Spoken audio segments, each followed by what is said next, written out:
ingat Allah tidak boleh pakai ini, stres nanti. Itulah muncul orang belajar zikir sesat. Karena ingat Allah pakai otak. Otak tidak sanggup. Otak mikirin keluarga jadi pusing. Allah itu supaya dikenal, maka Allah memantulkan semua sifat dan namanya dalam diri sang baginda Nabi Muhammad sallallahu alaihi wasallam.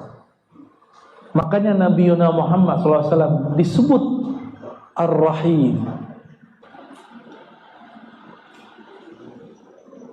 Wazkur rabbaka idza nasita. Ingatlah Allah jika engkau telah lupa selain Allah. Sebutlah nama Rabbmu. Ingatlah nama Rabbmu. Sebut dengan lisan, ingat dengan qalbu, rasakan dengan ruh.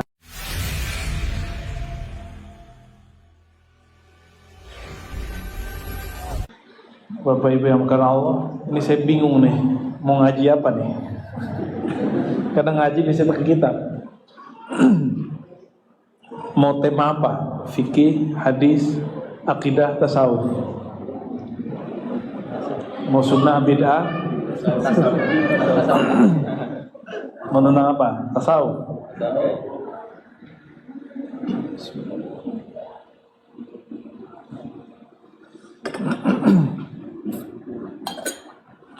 Ada orang bertanya,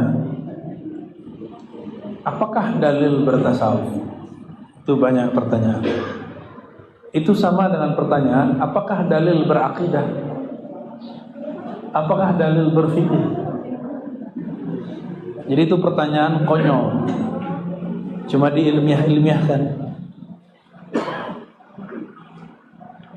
Dan lebih konyol lagi apa? Orang bertanya, Nabi tidak bertasawuf. Ya, Nabi juga tidak berfikih, tidak bermazhab Syafi'i. Nabi juga tidak salafi, tidak tarekat Naqsyabandi. Ya, Nabi nggak perlu tarekat mazhab, Nabi nggak perlu manhaj, karena langsung dibimbing oleh Allah Subhanahu Wa Taala. Manhaj, mazhab, tarekat tadi sama jalan. Sedangkan sang jalan itu ujungnya adalah baginda Rasulullah SAW. Maka bukalah tafsir. Atau gak usah tafsir kitab Qadhi'iyat, satu jilid aja, Asy-Syifa, ya, bihuquqil Mustafa sallallahu alaihi wasallam, tentang sirah Nabi sallallahu alaihi wasallam. Al-Imam Qadhi'iyat mengatakan, ihdinas siratal mustaqim, tunjukilah kami sirat mustaqim. Sirat mustaqim itu adalah baginda Nabi Muhammad sallallahu alaihi wasallam. Jadi kalau teman-teman ini baca ayat 17 rakaat nih setiap hari, berarti 17 kali baca kan? Ketika kita baca ihdinas siratal mustaqim, itu maksudnya adalah jalannya baginda Nabi Muhammad sallallahu alaihi wasallam. Kita buka beberapa kitab yang lain, Dalail Khairat, bahkan kitab-kitab yang lain lah semua. Dan mereka menyebut nama Nabi Muhammad SAW, salah satunya adalah As-Siratal Mustaqim. Itu nama beliau. Kalau kita baca Waladhdallin, yang dibaca apa lagi? Amin. Al-Amin siapa? Baginda Nabi Muhammad SAW. Jadi Al-Amin itu bukan kabulkan. Kabulkan itu maknawinya. Amin. Kalau kata perintah, amin, amin. Ini kok panjang? A-nya panjang, min-nya panjang. Berarti ini bukan, ini nama. Ya, disebut-sebut namanya. Dan saya agak ketawa geli waktu ada salah satu dosen saya di kampus ngomong, nama Muhammad itu jarang sekali di Quran, cuma 4. Saya lihat dia, ini profesor atau traktor ini ya. Masa dia profesor gak mengerti bahwa nama baginda Rasulullah SAW itu lebih dari 1. Nama beliau itu ratusan. namanya Muhammad, ya betul kan? Maka alhamdulillah di Quran itu maknanya juga mengarah kepada beliau. Pujian bagi Allah Ta'ala. Betul. Begitu terjemahannya, segala puji milik Allah. Siapa yang paling sempurna memuji Allah? Baginda Rasulullah Sallallahu Alaihi Wasallam. Jadi kalau orang bertanya, apakah Rasulullah bertasawuf? Bukan. Rasulullah adalah sumber orang bertasawuf. Apakah Rasulullah bermazhab, bermanhaj? Tidak. Rasulullah adalah sumber dari semua manhaj dan mazhab. Apakah Rasulullah bertarekat Naqsybandi, Syazili, Tijani, Ba'lawi? Tidak. Nabi nggak perlu. Nabi sumber dari semua itu. Ya. Jalan itu diperlukan bagi orang belum sampai. Kalau sudah sampai perlu jalan? Nggak perlu jalan. Ya. Lalu di manakah sebenarnya tasawuf itu? Tasawuf itu ada dari awal Quran sampai akhir Al-Quran. Yang gampang toh? Apa itu tasawuf? Tasawuf itu sederhana, menghadirkan Allah di dalam hidup kita. Tasawuf sederhana itu, menghadirkan Allah di dalam gerak kita. Itu tasawuf. Kalau mau makan baca apa? Itu tasawuf, Pak.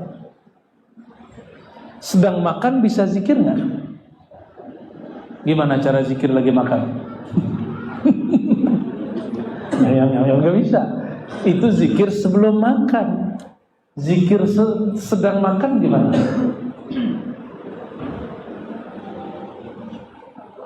Nah, disitulah kemudian ulama kita mulai bertanya-tanya dalam pikirannya, yang sebenarnya berzikir itu siapa? Apakah hanya lisan? Atau lisan ini hanya terjemah? Dibukalah kitab, dibukalah Al-Quran, ketemulah surat Ar-Ra'd ayatnya. Barangkali para asatis di sini sudah banyak yang hafal. Ala bidzikrillahi tatma'innul qulub, surat Ar-Ra'd ayat 28. Ketahuilah hanya dengan menyebut nama Allah, zikrullah, hati menjadi tenang. Berarti yang berzikir siapa? Hati yang berzikir. Idza dzukirallah wajilat qulubuhum. Jika disebut nama Allah, di mana menyebutnya? Di dalam hati. Lisan ini hanya terjemahan ma fil fuad. Begitu kata orang Arab dulu. Innamal lisan terjemahan ma fil fuad. Lisan ini hanyalah terjemahan yang ada di dalam qalbu. Kita sering diajar zikir lisan, tapi jarang diajar zikir qalbu. Benar nggak? Mohon maaf, sudah lihat mungkin ada yang keluarganya, orang terdekatnya kena stroke, lisannya masih bisa nyebut nama Allah kan? Nggak jelas. Bukan itu yang zikir sebenarnya. Walaupun lisannya baca Allah nggak jelas, tapi di qalbunya mantap sebut nama Allah, itu yang zikir.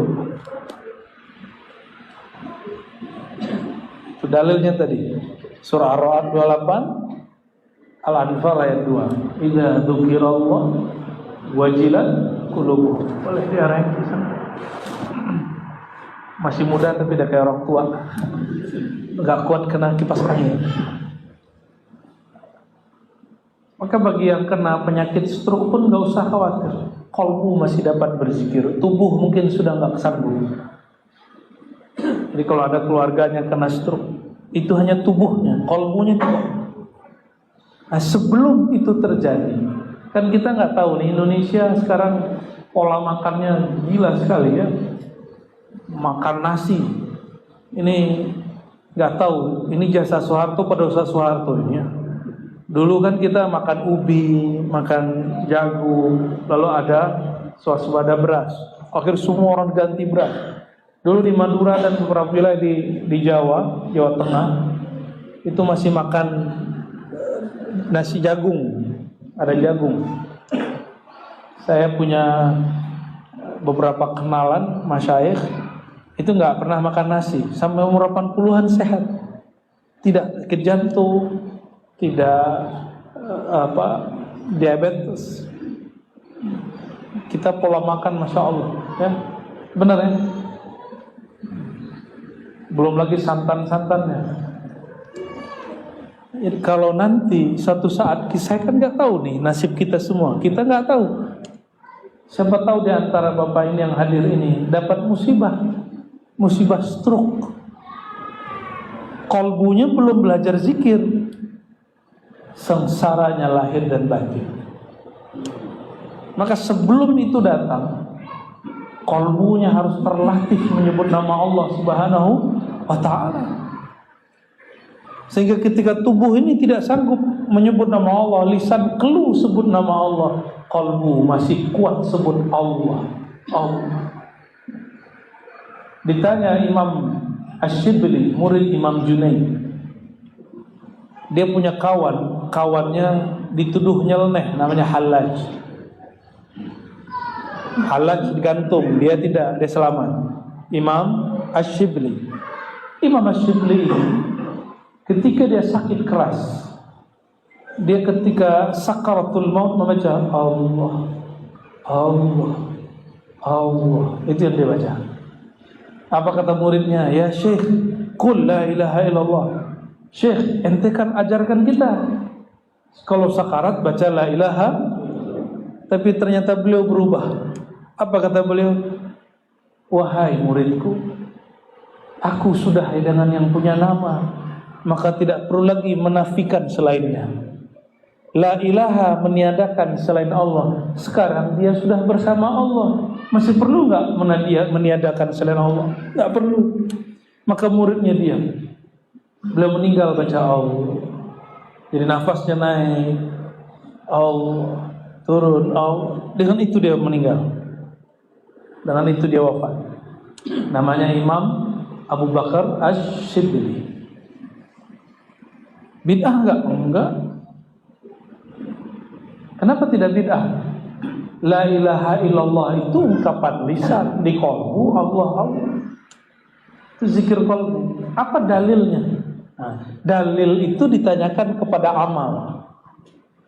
Apa amalan qalbu? Zikir menyebut nama Allah. Mana dalilnya? Dalilnya sederhana. Ayat pertama turun apa? Iqra, lengkapi, jangan Iqra doang. Iqra nggak beres, nggak Islami, sekuler antum jadinya. Ya, orang hanya Iqra, cerdas intelektualnya, tapi kering spiritualnya. Kalau cuma Iqra, lanjutkan bacanya. Iqra, Bismi Rabbikal ladzi khalaq. Coba dimaknakan. Iqra itu maknanya ada dua. Satu baca, yang kedua himpunlah lahir dan batinmu. Coba tanya ahli tafsir, ma mana qara'a? Qara'a bermakna jama'a. Qara'a artinya menghimpun. Apa yang dihimpun? Zahir dan batin. Iqra, himpunlah dirimu dengan nama Iqra dengan nama Rabbmu, Tuhanmu, penciptamu yang akram, yang maha pemurah.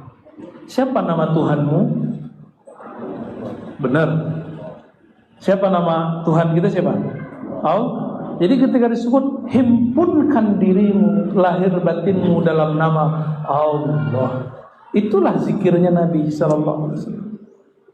Jadi Nabi sallallahu alaihi wasallam wahyu pertamanya menghimpun nama Allah, sehingga belum membaca alam dalam nama Allah. Kalau sudah terhimpun nama Allah di dalam kalbu, barulah Allah memberikan ilham murni ke dalam kalbu. Kalau tidak, namanya halu. Jadi kenapa ada orang-orang lelaku spiritual halu? Karena dia belum ikrar, dia belum menghimpun lahir dan batinnya. Ya, mungkin baru lahirnya, baru batinnya, baru fikirannya, belum sampai ke dalam kalbunya. Ini selama ini ikrar cuma baca gitu ya, baca. Itu terjemah namanya. Ya. Kalau kalau kita membaca tafsir, tidak usah pakai tafsir-tafsir aneh-aneh. Ini tafsir yang umum. Qara'a ay jama'a. Nah, itu para imam, Imam Zujjaj, Ibnu Katsir sebutkan itu beberapa kalam bahwa qara'a bermakna jama'a, menghimpun. Ya. Surat kedua turun antara Al-Muddathir dan Al-Muzammil. Saya cenderung kepada Al-Muzammil, walaupun sebagian guru saya mengatakan Al-Muddathir. Al-Muzammil itu artinya yang berselimut. Kenapa saya katakan begitu? Karena dalam hadis Nabi Muhammad SAW disebutkan beliau setelah dapat wahyu pertama, ya, lalu kemudian sering kalau datang halnya itu, datang wahyu, beliau mengatakan zammiluni, zammiluni, zammala yuzammilu, zammiluni. Maka orangnya disebut muzammil, orang yang berselimut. Itu salah satu nama baginda Nabi Muhammad SAW. Jadi Al-Muzammil itu nama Nabi sallallahu alaihi wasallam. Maka orang-orang tertentu kalau baca surat Al-Muzammil, ya, dia baca kemudian sallallahu alaihi Muhammad. Ya. Kan perintah di situ, qumil laila illa qalila, bangunlah malam hari meskipun sedikit. Terus di ayat ke-8-nya, ayat 8-nya, setelah qara'a baru zakara, setelah menghimpun baru zikir. Jadi ternyata lain menghimpun dengan menzikir. Wadhkur isma rabbika wa tabattal ilaihi tabtila. Ayat ke-8-nya tuh. Nanti silakan dilihat di rumah ya. Surat Al-Muzammil ayat ke-8. Saya tidak pakai tafsir Isyari, nggak perlu. Tafsir Sufi nggak perlu. Cukup pakai tafsir yang ada.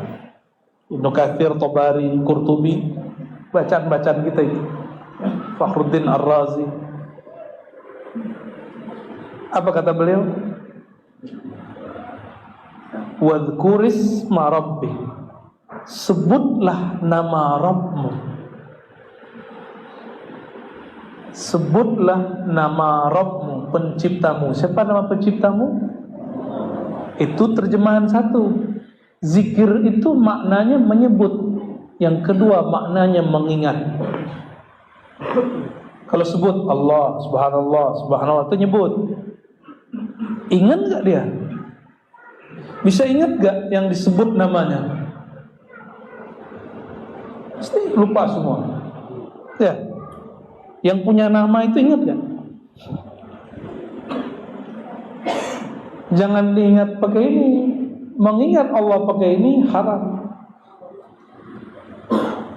Mengingat Allah tidak boleh pakai ini, stres nanti. Itulah muncul orang belajar zikir sesat. Karena ingat Allah pakai otak. Otak tidak sanggup. Otak mikirin keluarga jadi pusing. Konflik di tempat kerja aja udah pusing. Apalagi kalau komplek tuh biasanya kalau awal-awal tuh lumayan tuh ya. Sekarang gimana Pak? Udah aman Pak? Udah aman. Pasti awal-awal begitu kan? Sama ya. Tempat kita juga begitu. Ya. Ada yang lapor-lapor polisi juga. Ya. Itu sampai begitu. Ya. Biasa itu. Lagi pemetaan deh. Jadi mikirin problem duniawi pakai ini, udah pusing. Antum mau mikirin zat yang ada sebelum dunia, tidak sanggup kita. Inilah sekalian belajar akidah Ahlussunnah nih. Ya. Allah itu menyebut dirinya laisa kamitslihi syai' dalam surat Asy-Syura ayat 11 di pertengahan ayat. Tidak ada yang serupa dengannya sesuatu pun. Sedangkan akal ini, otak ini, dia punya rumus, hanya mampu memikirkan sesuatu yang ada bandingannya. Allah ada bandingannya enggak? Ada analognya. Allah bisa dianalogkan? Tidak bisa. Lam yakun lahu kufuwan ahad. Tidak ada baginya tandingan yang setara.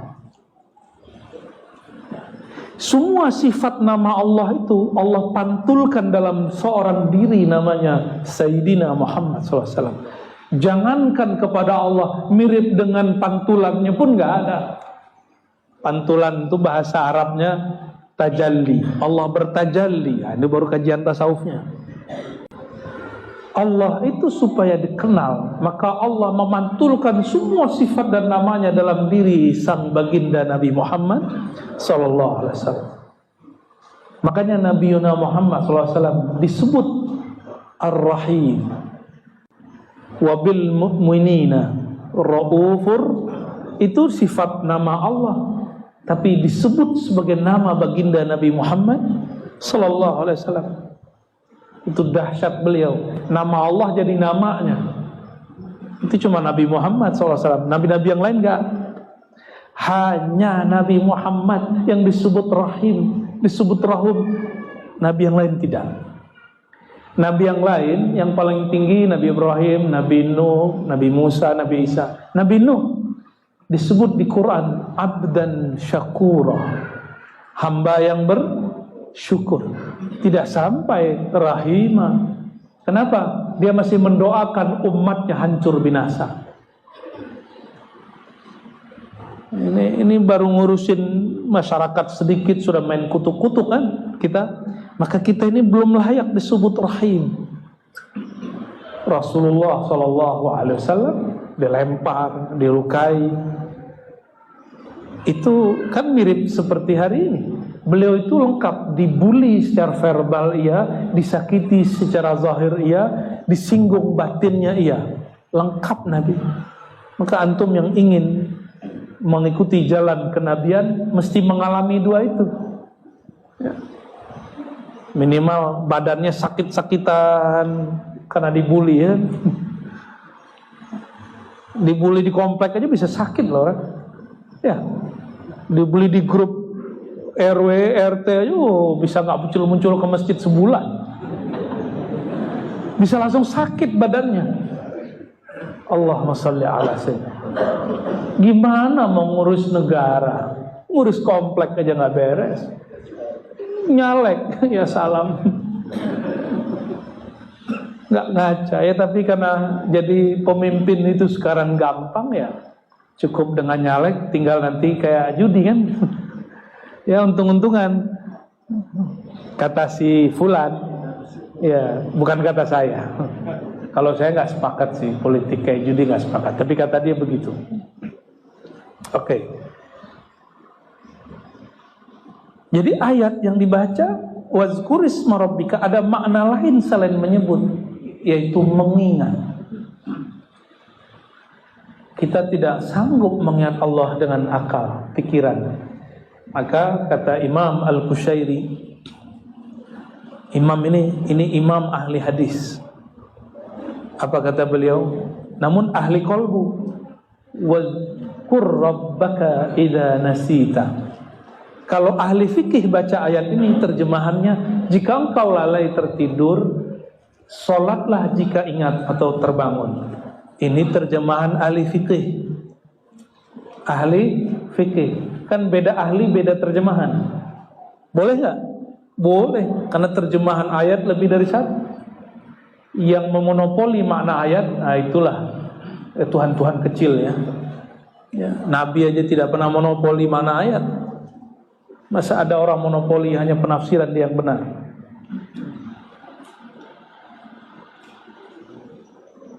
Wazkur rabbaka idza nasita. Ingatlah Allah jika engkau telah lupa selain Allah. Itu maknanya. Kapan engkau disebut ingat Allah?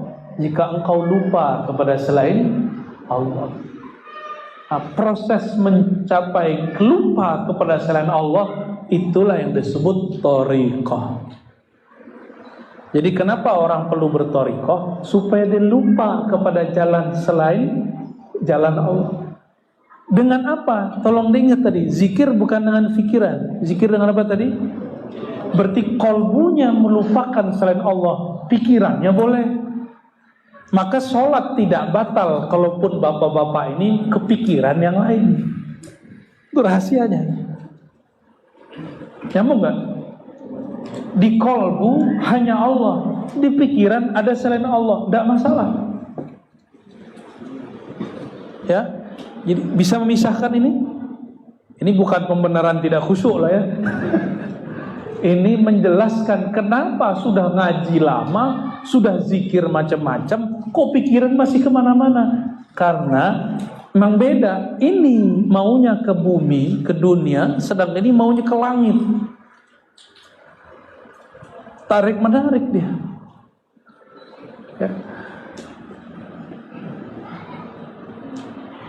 Tapi kalau Imam Ghazali ketat sekali beliau. Sholat tidak diterima jika tidak khusyuk, bukan tidak sah. Jadi salah orang kalau mengatakan Imam Ghazali memasukkan khusyuk ke dalam rukun sholat, itu keliru. Enggak masuk. Imam Ghazali enggak pernah begitu. Imam Ghazali memasukkan khusyuk kepada bab syartul qabul, syarat atau rukun diterimanya sholat, bukan rukun sah sholat, bukan syarat sah sholat, itu lain. Ya. Nanti stres semua nih jemaah. Ustadz aja belum tentu khusyuk. Kusut mah ya. Ya. Berapa banyak khotib habis turun dari mimbar jadi makmum atau jadi imam, kepikiran yang dia khutbah, kepikiran. Nah, yang penting tidak masuk ke dalam qalbu. Jadi fikir terhadap alam dunia, sedangkan qalbu zikir kepada pemilik dunia. Ini juga jawaban kepada beberapa teknik-teknik berzikir. Jadi ada orang bertanya kepada saya, Ustadz, bolehkah kita ingat guru sebelum zikir, atau di saat zikir, atau setelah zikir? Saya tanya, ingatnya pakai apa? Pakai ini atau pakai ini? Kalau pakai ini boleh, kalau ini jangan. Jangankan gurumu, istrimu pun boleh. Ya, yang penting jangan istri orang lain. Ya, itu lain cerita dah. Jadi ingat dengan fikir di dalam ibadah, ya kita sebut mungkin kepikiran. Itu tidak ada masalah, itu normal. Yang penting kolbunya merasa dipandang oleh Allah Subhanahu wa ta'ala. Itulah zikirnya kolbu. Sudah mulai ketemu polanya, ya. Maka jika disebut wadhkurisma rabbik, sebutlah nama Rabbmu, ingatlah nama Rabbmu. Sebut dengan lisan, ingat dengan kolbu, rasakan dengan ruh lagi. Ruhani merasakan. Rasa ini tidak dapat digambarkan. Kalau saya sebut malam pertama indah. Kalau indah biasanya pemandangan, bukan? Jadi ibarat itu akan menjebak rasa. Rasa itu lebih luas dari kata-kata. Orang lagi kasmaran, jatuh cinta, yang jomblo-jomblo nih, atau ada yang mau jomblo lagi? Ketika dia jatuh cinta, dunia terasa indah. Padahal dia lagi dalam WC, dalam toilet. Ternyata yang indah pikirannya.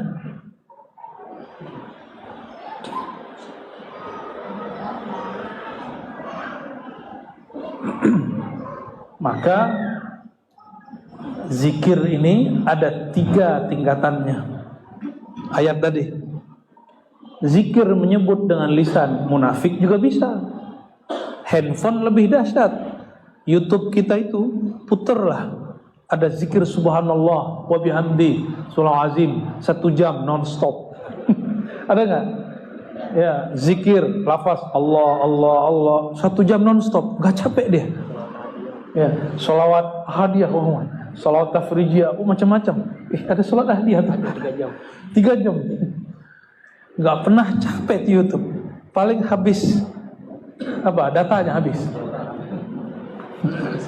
Itulah bedanya. Data bisa habis kalau handphone. Tapi kalau handphone nyambung dengan wifi, habis nggak dia? Tinggal wifi-nya setor, ya. Bayar tiap bulan. Bener? Paham? Ini cuma ilustrasi. Kalau smart kolbu ini sama dengan smartphone, bisa kehabisan data dia. Paham nggak maksudnya? Kehabisan kondisi. Maka kita butuh bergabung, bergaul, berkelompok dengan orang-orang sesama ahli zikir. Disebut majelis zikir. Inilah kalam baginda Rasulullah SAW. Idza marartum biriyadil jannah. Jika engkau melewati tempat-tempat wifi kolbu bernama Riyadul Jannah, taman-taman surgawi, fartau, maka isilah pulsa kolbu, isilah kekuatan kolbu. Itu yang disebut fartau, petiklah. Jangan cuma nonton doang. Ini sudah hadir malam ini. Ini kok orang nangis sih? Melekirkan, kok nangis? Lo depan kok nangis? Kapan dia mikir? Kapan dia zikir? Akhirnya hanya memikirkan orang. Boleh kalau zikir samping kayaknya lebih bid'ah nih. Ya. Jadi sibuk memikirkan orang. Inilah hijabnya kolbu. Jadi kalau ada orang bertanya, apa yang membuat kolbu kita tidak mampu menikmati zikrullah? Karena banyak pikiran kepada selain yang dizikirkan. Ayatnya menyebutkan wa kunu ma'as shadiqin, bersamalah engkau dengan orang-orang yang shadiq. Shadiq itu kolbunya membaca, lisannya mengikuti. Tapi orang awam dibalik, lisannya dulu baca, baru dihantarkan ke dalam kolbu. Itu namanya talqin zikir. Dibimbing dari lisan masuk ke dalam kolbu. Apa namanya? Talqin. Jadi talqin itu bukan baca la ilaha illallah, bukan begitu. Itu namanya mendikte orang. Talqin itu ada keinginan dari orang itu, ada ketulusan dari guru, dibimbinglah dia, disuapkan nama Allah ke dalam kolbunya satu-satu.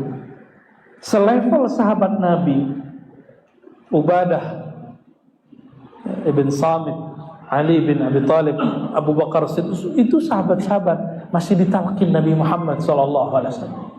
Kok ada orang ngomong hari ini nggak usah talkin, zikir aja. Dia baru lahir di dunia ditalkin dengan azan, itu talkin itu Pak. Saya kemudian ketemulah jawabannya. Kenapa ada orang dimasukkan kubur diazankan? Ternyata itu bagian dari talqin. Karena tidak ada azan kan? Nggak ada kan contohnya azan di kubur kan nggak ada. Nah itu tuh cara ulama untuk talqin. Karena kita baru lahir ditalqin pakai azan.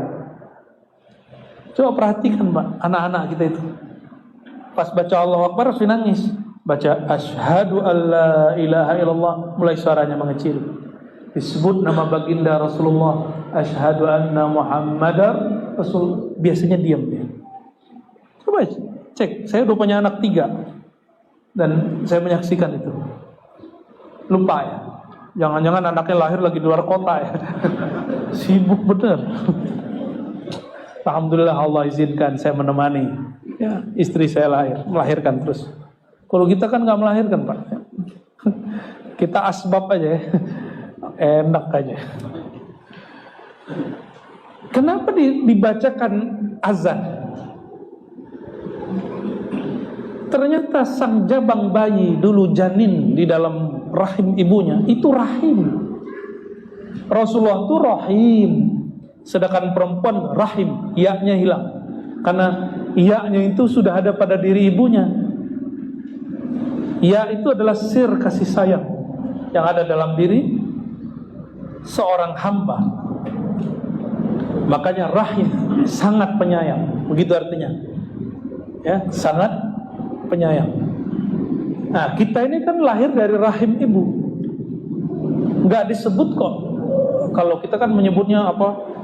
Alat, mungkin disebut ada nama ilmiahnya enggak itu rahim itu? Apa nama ilmiah? Kutanus. Oh, kutarus. Aduh, ribet amat ya. Sekolah lagi deh kayaknya. Kuterus, aduh. Bukan bahasa kita ya. Udah pakai bahasa Quran aja kan, rahim. Di Quran juga disebut qarar, makin. Qarar, tempat tinggal yang makin. Jadi nggak usah khawatir. Ini anak yang di dalam itu nggak akan sumbing kalau orang tua jatuh.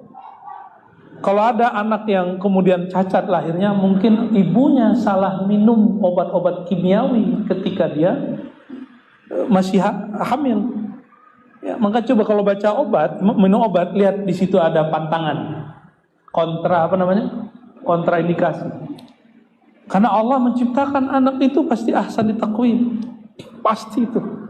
Mungkin ada riwayat dia makan, memasukkan sesuatu dari luarnya masuk ke dalam tubuhnya. Itu qararin makin, nggak akan bisa diganggu apa-apa. Katanya makan durian nggak boleh, yang penting nggak berlebihan. Orang sehat yang makan durian nggak boleh berlebihan. Itu modus saja suaminya biar istrinya nggak makan durian, makan sendiri dia. Itu qarar, disebut qarar makin. Di dalam kokohnya ada kelembutannya. Itulah maksud seorang ibu. Ibu itu kan seperti itu. Nah, ini kan semua, ini lahir dari batu Pak, dari ibu nih. Semua dari rahim ibu. Maka kita ini produk kasih sayang semua. Kok sekarang beragama jadi sangar? Kok baru paham agama sedikit jadi sangar? Itu gimana ceritanya tuh? Mungkin dia lahir dari pohon betung kali ya. Dari bambu kali itu. Allahumma sholli ala sayyidina Muhammad. Si janin itu jika dia berhenti berzikir mati. Secara kedokteran lain mungkin pembahasannya. Apa bukti si janin berzikir? Dia berdenyut. Itulah zikir dia. Jantungnya berdenyut, ya, otaknya itu bergerak semua dan mereka terintegrasi. Zikirnya jamnya sudah gabung. Kapan dia gabung? Di saat ruh ditiup. Jadi kita semua pernah berzikir sepanjang kita dalam perut ibu, 9 bulan minimal. Jadi kita sudah pernah berkhalwat dalam perut ibu kita ya. Maka kita, dan sendiri, nggak sama yang lain kan, kecuali yang kembar, tetap aja sendiri dia. Dan dalam ilmu tasawuf ada namanya ilmu huruf. Alam semesta ini sebenarnya huruf.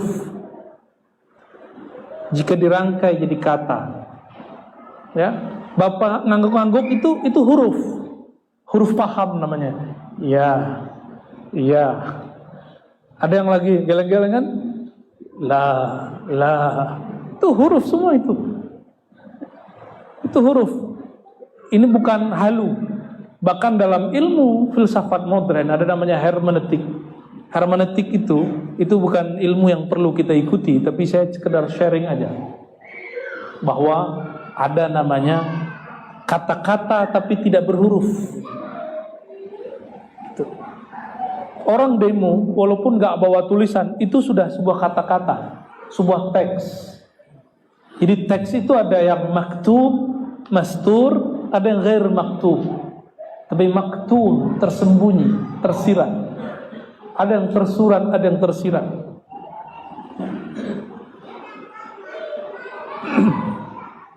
Dalam ilmu kerohanian, ketika bayi di dalam perut ibu, tubuhnya seperti huruf mim, ha, mim, dal. Itu bukan cocok, hakikat ini benar. Allah tidak akan menyiksa, menurunkan bala di rumah fihi ismu Muhammad Ahmad.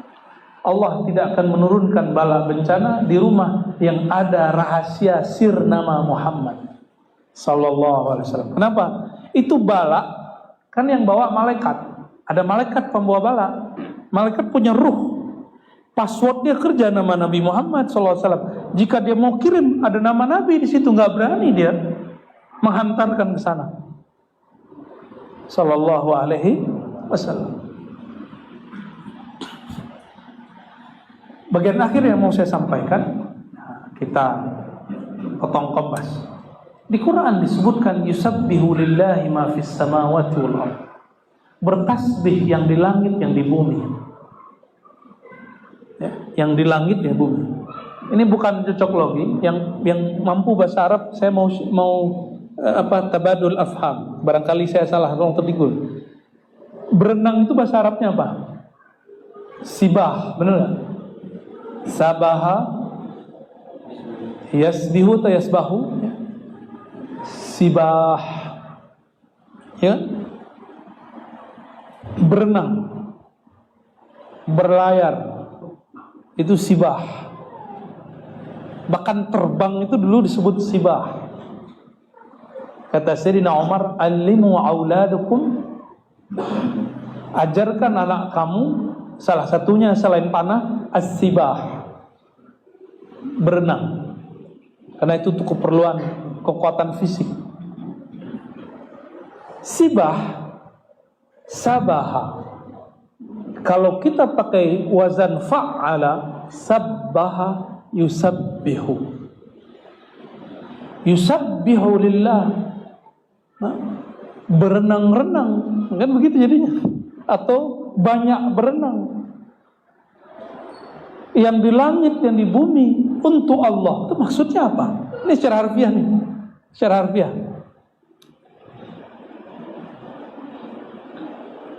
Saya baru paham ketika ada dua imam di Baghdad. Satu imam Junaid al-Baghdadi, satu imam Abul Husain An-Nuri. Imam Abul Husain An-Nuri kalau di masa sekarang mirip Syekh Nazim Haqqani, Syekh Hisham Qabbani Mahmud, jalur Haqqani. Itu kalau zikir dan sholawat maka dia whirling. Tahu whirling? Dia jingkrak-jingkrak, dia nari, dia menari. Lalu Abul Husain ditegur orang, "Loh, kenapa kamu berzikir sembari menari? Rasulullah kan tidak pernah." Apa jawaban beliau? Pakai ayat. Ya, pakai ayat dibaca. Alladzina yazkuruna Allah qiyaman wa qu'udan wa 'ala junubihim. Beringat Allah itu ulul albab, itu berdiri, duduk dan berbaring. Ini lagi berdiri, dijingkrak terus. Lalu disindirlah imam. Jadi Imam Nuri ini nyindir temannya, Imam Junaid. Ini orang saling sharing. Kalau Imam Junaid sakit, dia selalu bilang, "Tolong panggilkan An-Nuri."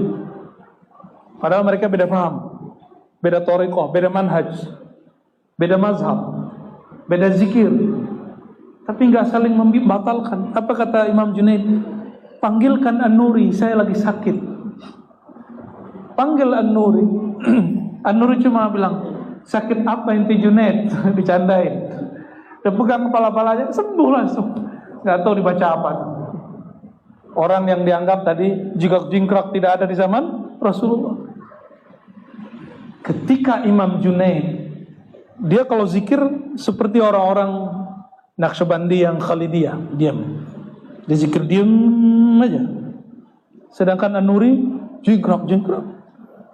Allah, Allah, Allah. Begitu mereka zikir.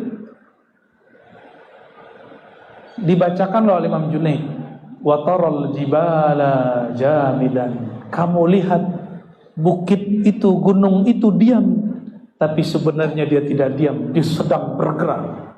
Ada ayatnya, surat Az-Zumar. Ternyata terbukti secara pengetahuan juga. Seandainya ilmu pengetahuan hari ini membuktikan, saya juga percaya. Ya, Al-Quran itu tidak benar karena dibenarkan oleh sains. Tidak ada sains juga ada masalah. Al-Quran sudah dahulu benar. Maksud Imam Junaid apa? Saya ini diam, tapi sebenarnya zikirku lagi bergerak di dalam qalb. Sedangkan An-Nuri dia harus ada ekspresinya. Dan mereka semuanya bergerak. Semua orang itu sedang bergerak. Maka berenang itu bukan renangnya, lihat. Orang renang itu gaya batu atau ada gaya yang lain? Gaya batu bukan renang. Iya, ada gaya bebas, kayak kodok, apa tuh? Kayak katak. Ada macam-macam gaya. Bukan gaya, coba perhatikan. Gaya itu terdiri dari gerak. Kumpulan gerak disebutlah gaya. Paham maksudnya? Zikir itu adalah gerak.